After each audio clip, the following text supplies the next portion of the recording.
जय श्री कृष्णा। कैसे हैं आप लोग फ्रेंड्स। आज की चर्चा जो होने जा रही है वो राहु से संबंधित होने जा रही है। जैसा कि हम सभी लोग जानते हैं राहु एक मेजर प्लेनेट है और मेजर प्लेनेट होने के साथ ही जो इनके कार्य होते हैं ये समस्त ग्रहों को अपने प्रभाव में लेने की क्षमता रखते हैं। और जैसे कि देखिए पिछले एक वीडियो में मैंने बताया था आपको कि राहु को अगर देखा जाए तो ये 10 ग्रहों पर अपना कंट्रोल रखते हैं, 10 भावों पर।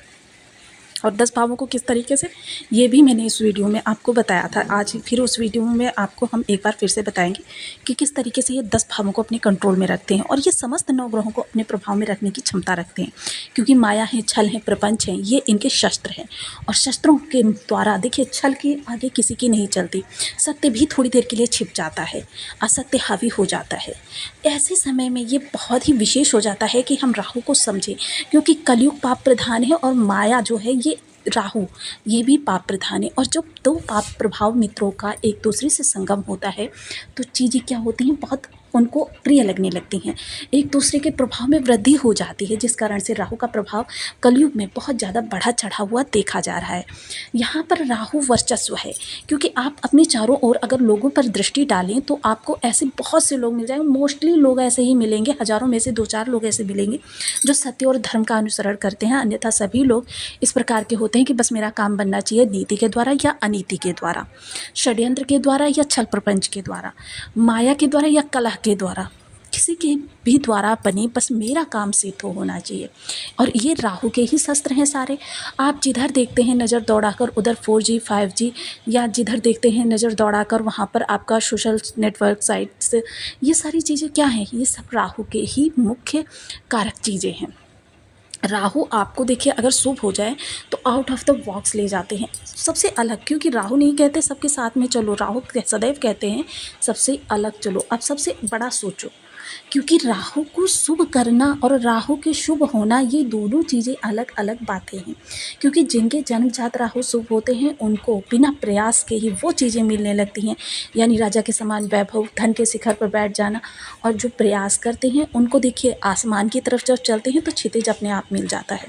लेकिन प्रयास करने पड़ते हैं, बहुत कठोर प्रयास करने पड़ते हैं, और इन्हीं प्रयासों के आधार पर आपकी चीज़ें प्राप्त होती हैं। तो चलिए चर्चा को आगे बढ़ाते हैं, बने रहिए हमारे साथ इस वीडियो में एंड तक, आपको बहुत कुछ जानने के लिए मिलेगा। वीडियो बहुत ज्ञानवर्धक होने वाला है। यदि आपके लग्न में यानी कुंडली के प्रथम भाव में 10 नंबर बना हुआ है तो ये राशिफल आपके लिए है। यदि कुंडली में कहीं भी चंद्रमा के साथ 10 नंबर बना हुआ है तो ये राशिफल आपके लिए। कुंडली ना होने की स्थिति में आप इसे नाम राशि से भी देख सकते हैं। यदि अभी तक आपने अपने इस चैनल को सब्सक्राइब नहीं किया है तो प्लीज़ सब्सक्राइब कर लीजिए, वीडियो को लाइक कर दीजिए, चैनल को शेयर कर दीजिए। इससे होगा क्या कि हमारे आने वाले हर वीडियो की नोटिफिकेशन मिल सकेगी आपको सबसे पहले। एक प्यारा सा कमेंट करना बिल्कुल ना भूलें, कमेंट से हमें बहुत मोटिवेशन मिलता है, हौसला मिलता है, और ये पता चलता है कि आप और क्या जानना चाहते हैं। तो देखिए सबसे पहले तो मैं आपको ये बता दूँ कि राहु किस तरीके से 10 भावों को कंट्रोल करते हैं। देखिए सबसे पहले राहु जहाँ पर बैठते हैं उसके जस्ट सामने केतु महाराज बैठते हैं। अब वक्री, क्योंकि इनकी जो चाल होती है सदैव वक्री होती है, और वक्री ग्रह की शक्ति भी बहुत बढ़ी हुई होती है। जब ये वक्री होंगे, और वक्री का सूत्र क्या है, एक भाव आगे और एक भाव पीछे। यही सेम चीज़ें केतु के साथ भी होंगी, एक भाव आगे और एक भाव पीछे। इसके अतिरिक्त इनकी दृष्टियाँ पंचम, सप्तम, नवम। अब राहु की दृष्टियाँ पंचम, सप्तम, नवम। आपने देखा सिर्फ 2 भाव आपके रिक्त रह गए हैं। इस तरीके से देखिए ये 10 भावों को अपने प्रभाव में लेते हैं। जीवन में बचा ही क्या, 2 भाव बच गए। 2 भाव भी अगर महत्वपूर्ण नहीं हुए तो फिर जीवन में आपके कुछ भी संभव नहीं है। राहु की निगेटिविटी भी बहुत बड़ी होती है, और केतु तो उनसे भी बड़े वाले हैं कि मतलब उनका प्रभाव जो होता है राहु से भी बड़ा होता है। और हर काम में, क्योंकि राहु की निगेटिविटी जो होती है आपके कार्यों को प्रारंभ करते समय से ही मिलनी प्रारंभ हो जाती है, संकेत मिलने प्रारंभ हो जाते हैं कि कार्य आपका जो है थोड़ा सा बिगड़ सकता है। लेकिन केतु का आपको कुछ भी नहीं पता चलता। केतु बिल्कुल जब कार्य पूर्ण हो जाता है, आपकी पूरी एनर्जी, पूरा धन और पूरा इन्वेस्टमेंट वहाँ पर लग जाता है, उस समय पर केतु महाराज वहाँ पर ध्वस्त करते हैं और आप चारों खाने चित। क्योंकि देखिए 9 ग्रहों के आगे समस्त देव दानव मानव कोई भी किसी की भी नहीं चलती, तो मनुष्य क्या चीज़ है। त्रिदेव भी इनके आगे हारे हैं। तो ऐसी स्थिति में राहु का शुभ होना, क्योंकि देखिए राहु जैसा कि हम सभी लोग जानते हैं कि इस समय पर कुंभ राशि से गोचर कर रहे हैं और कुंभ राशि में ये पूर्व भाद्रपद नक्षत्र से गोचर कर रहे थे। अब ये अपना नक्षत्र परिवर्तन कर रहे हैं 22 सितंबर को नक्षत्र परिवर्तन करके, क्योंकि नक्षत्र परिवर्तन पूर्व भाद्रपदा में था और पूर्व भाद्रपदा के द्वितीय चरण का ये भोग कर चुके हैं। द्वितीय चरण का भोग करने के बाद ये प्रथम चरण में गोचर करेंगे। प्रथम चरण का जो नवांश है वो मेष का नवांश है।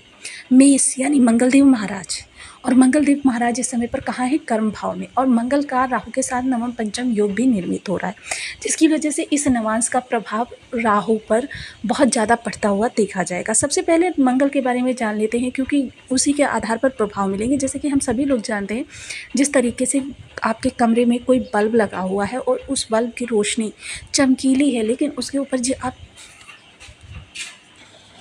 मेष नवांश की विशेषताएं, मेष नवांश की विशेषताएं ये हैं अनुशासन, प्रबलता, यानी हर कार्य प्रबलता के साथ होगा, हर कार्य पर पूर्ण उसके साथ बल के साथ सटीक प्रहार, ये हैं मेष नवांश की विशेषताएं। अब मेष नवांश की विशेषताएं जब राहु को प्रभावित करेंगी, जैसे कि देखिए बल्ब पर अगर आप लाल आवरण चढ़ा रहे हैं तो रोशनी किस तरीके की आएगी? लाल आएगी। अगर आप हरा आवरण चढ़ा रहे हैं तो रोशनी किस तरीके की आएगी? हरी आएगी, जिसके प्रभाव से क्या है? पूरा परिवर्तित हो जाएगा। यानी जहाँ अभी तक चमकीला था सब कुछ, वहाँ अब लाल आभा लिए हुए, हरी आभा लिए हुए सब कुछ अब इस समय राहु अनुशासन के द्वारा, क्योंकि मेष क्या है? ये आपके चक्र को दिखाता है। मेष प्रथम चक्र है, लेकिन राहु के लिए अंतिम चक्र है। और जब ये मेष के अंतिम चक्र को पूरा करेंगे तो ये नए सिरे से अपना चक्र कंप्लीट करने की ओर चल देंगे, यानी मीन से, क्योंकि देखिए हर ग्रह के लिए चीज़ें जो हैं वो मेष से प्रारंभ होती हैं, लेकिन राहु केतु के लिए ये चीज़ें इनकी मीन से प्रारंभ होती हैं। मीन इनके लिए प्रथम चक्र है, यानी ये अंतिम चक्र, यानी राहु विदा हो रहे हैं इस चक्र से, जो कि आपके लिए चीज़ों को कुछ बदलता हुआ भी दिखाई देगा। यहाँ राहु इस समय बल, सौहार्द और थोड़ा सा प्रेम, ये सारी चीज़ें लेकर इस समय, और यहाँ पर देखिए क्योंकि ये कुटुंबियों का भाव है और मेष क्या है? मंगल किस चीज़ के कारक है? भाई बंधु के कारक है। यानी कि कुटुंबियों में जो भी आपके भाई बंधु हैं उनके साथ आपके रिलेशन किस तरीके से हैं, जिससे तुम जान सकते हो कि आपके लिए राहु इस समय पर किस तरीके के प्रभाव लेकर आ रहे हैं। अगर उनके साथ वाद विवाद की स्थिति है तो समझ लीजिए कि यहाँ पर आपके मंगल आपको नेगेटिव प्रभाव देने वाले हैं। अगर उनके साथ रिलेशन जो है सामान्य है तो फिर आपके लिए सामान्य प्रभाव निकल कर आने वाले हैं। चीज़ें आपके लिए थोड़ी सी बदलती हुई सी भी दिखाई देंगी। यहाँ पर थोड़ी सी चतुराई चालाकी आपके, लेकिन चतुराई चालाकी के अंदर भी थोड़ा सा न्याय होगा, थोड़ा सा अपनापन होगा। राहु क्या है? स्वार्थपूर्ण ग्रह हैं कि सिर्फ मेरा बनना चाहिए, किसी का बिगड़े, पूरी दुनिया का बिगड़ जाए मुझसे क्या मतलब, बस मेरा बनना चाहिए। ये हैं राहु महाराज, पूरे स्वार्थ से भरे हुए, पूरे षड्यंत्र से भरे हुए, माया तिलिस्म से भरे हुए, कि जिनको समझना किसी के भी बस की बात नहीं है।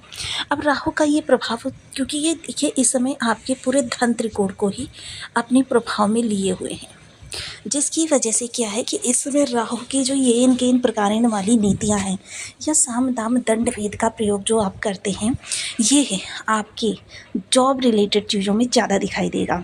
यानी कर्म स्थान पर आप अपनी बातों को बदलने वाले होंगे, जिसे कहते हैं कि मतलब एकदम तुरंत अपनी आधारभूत बदल लिया, गिरगिट की तरीके से रंग बदलना। ये अभी आप कहेंगे कि मुझे पूर्व दिशा की ओर जाना है और तुरंत जब आप पश्चिम में पकड़े जाएंगे तो कहेंगे मैंने तो पश्चिम में ही कहा था। तो मतलब ये चीज़ें जो हैं ये इस समय पर आपको बहुत ज़्यादा प्रभावित करती हुई दिखाई देंगी। लेकिन आपको ये बिल्कुल नहीं भूलना चाहिए कि गुरु और मंगल भी इस त्रिकोण के एक बिंदु पर बैठे हुए हैं।